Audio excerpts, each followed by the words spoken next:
All right, welcome back to the stream. Welcome back to another video. Today we're going to get into a variety of topics, but this first one, of course, we cannot start today's stream without talking about all those massive price decreases yesterday, and more specifically, of course, the Tesla Model Y and how the Tesla Model Y just got cheaper. It is now the cheapest that it's been for a while, and why I really feel like the Tesla Model Y all-wheel drive standard range is a impeccable value for a vehicle, especially if you factor in the tax credit, if you factor in the state CVRP or any sort of incentives that might be out there for your state. And so we're going to talk about that. Of course, we can also do a hypothetical payment calculation as well. If you were to find one, if you were to buy a Model Y all-wheel drive standard range today, what would be your payment today as of financing and all that stuff if you were to pick one up? But before we get into any of that, plus a lot of interesting topics, we're going to talk about Toyota, maybe Canada market, slash some prices as well. The new executive might have stepped in to slash some of these prices, and we're going to end with a very thought-provoking topic. Are these Tesla price drops going to destroy the Tesla brand? But before we get into any of that, let's roll that intro real quick.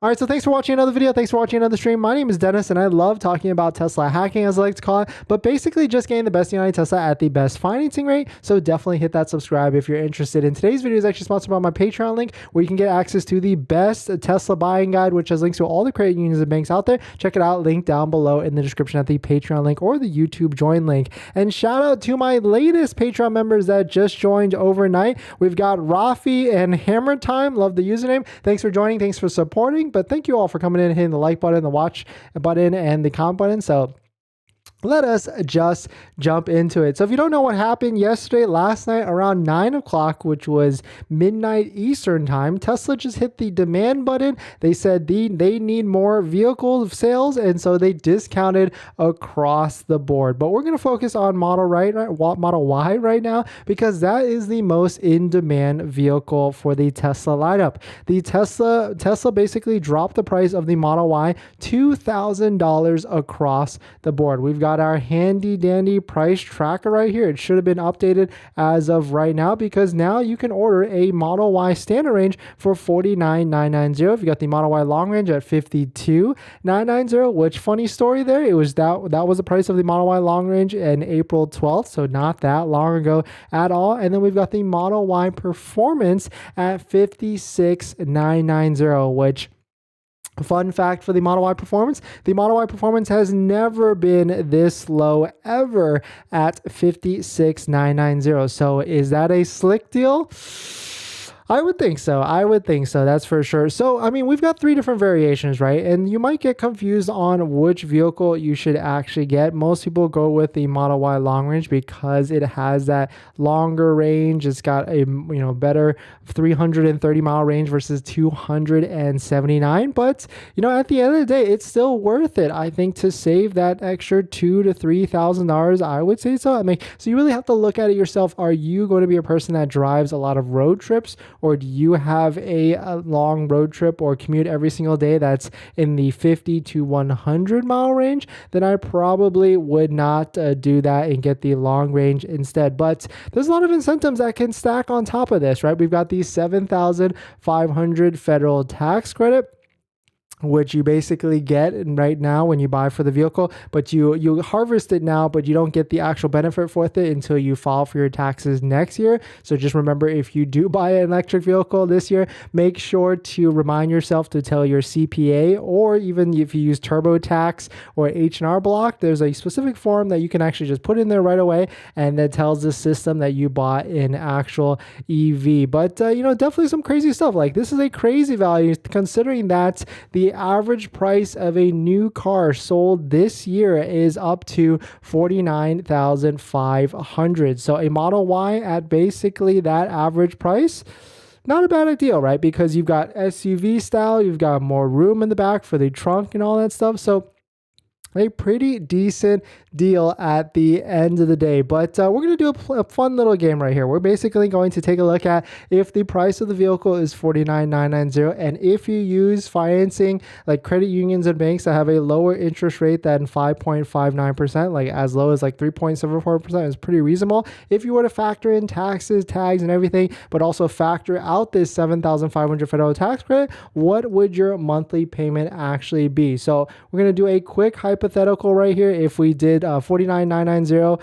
minus 7,500 times 1.08, give or take, that's going to give us an out the door price, give or take, of around $46,000. So financing 3.99% with no taxes, because that's already filtered in and baked in because we did the 8% on top of that. That's going to give you a monthly payment of $719 a month. And if you live in places like California or New Jersey that have an extra incentive on top of that, like for instance, California has a $2,000 CVRP rebate, that brings it down to $44,000, which is a pretty nice monthly payment, I would say so, of $688 a month. So definitely some pretty interesting stuff. Like this is what that means for you if you are interested in the market. But the other thing is that if you've got a pending estimated delivery date, a pending order for any of the vehicles, Model 3, Model Y, S, or X, and you have not taken delivery yet, then you should be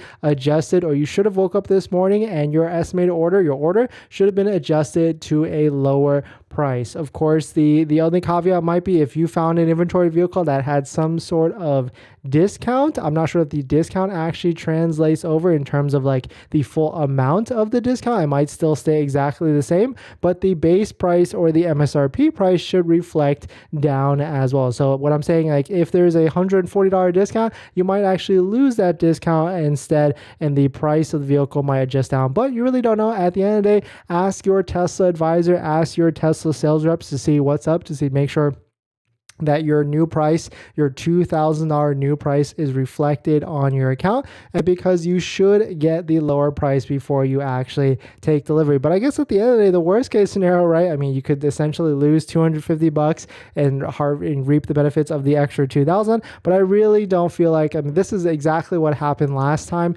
when the price decreases happened in January. Tesla just reflected all the new orders or all the pending orders and gave the lower price to all the pending people that did not take delivery yet. Now, it's of course a different story if you already took delivery, if you just took delivery, or if you took delivery in the last month. Unfortunately, Tesla is really, really bad about giving any sort of retrofit checks or any sort of payments or anything like that. So unfortunately, that's kind of just not how it works with Tesla, unfortunately. But we're going to jump into our next topic. But before we do that, this video is actually sponsored by my Patreon link. Down below in the description, there's a Patreon link where you can support the channel. And there's a variety of benefits, but some of them include actually scheduling a call with me, where you can ask me any questions about buying a Tesla, selling a Tesla, or even financing a Tesla. And after you join the Patreon, you get a link to my buying guide, which has links to all the resources I use to get the best possible deal at the best financing rate, including credit unions and banks on that list that all have interest rates lower than Tesla's financing. So definitely check it out. Link down below in the description of the Patreon link.